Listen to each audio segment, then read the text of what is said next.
அனைவருக்கும் வணக்கம். சற்று முன் வெளியான முக்கிய அறிவிப்பின்படி நவம்பர் 19ஆம் தேதி இன்று செவ்வாய்க்கிழமை தமிழகத்தில் பல்வேறு மாவட்டங்களில் கனமழை பெய்யக்கூடும் என்றும், மேலும் இனி வருகிற அடுத்தடுத்த நாட்களில் தமிழகத்தில் கனமழை நீடிக்கும் என சென்னை வானிலை ஆய்வு மையம் எச்சரிக்கை விடுத்துள்ளது. மேலும் பள்ளி கல்லூரிகளுக்கு விடுமுறை போன்ற முக்கியமான அறிவிப்புகள் வெளியாகியுள்ளன. இதை பத்தி நம்ம வீடியோல பார்க்க போறோம். வீடியோவை ஸ்கிப் பண்ணாம பாருங்க. உங்களுக்கு கனமழை மற்றும் பள்ளி கல்லூரிகளுக்கான விடுமுறை குறித்த தகவல்களை தெரிஞ்சுக்கணும்னா இந்த சேனலை சப்ஸ்கிரைப் பண்ணிக்கோங்க. வாங்க வீடியோக்குள்ள போகலாம்.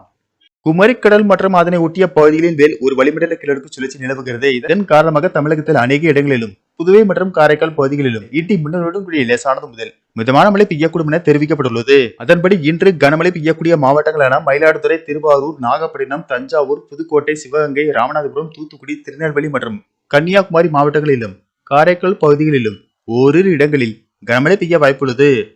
நாளை தமிழகத்தில் ஒரு சில இடங்களிலும் புதுவை மற்றும் காரைக்கால் பகுதிகளிலும் இடி மின்னலுடன் கூடிய லேசானது முதல் மிதமான மழை பெய்யக்கூடும்.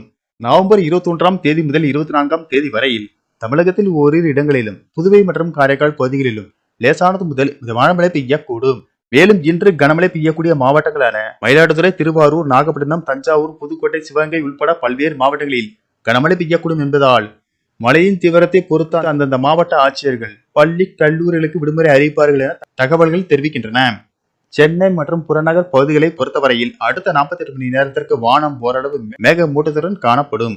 நகரின் ஒரு சில பகுதிகளில் இடி மின்னலுடன் கூடிய லேசானது முதல் மிதமான மழை பெய்யக்கூடும். நன்றி, வணக்கம்.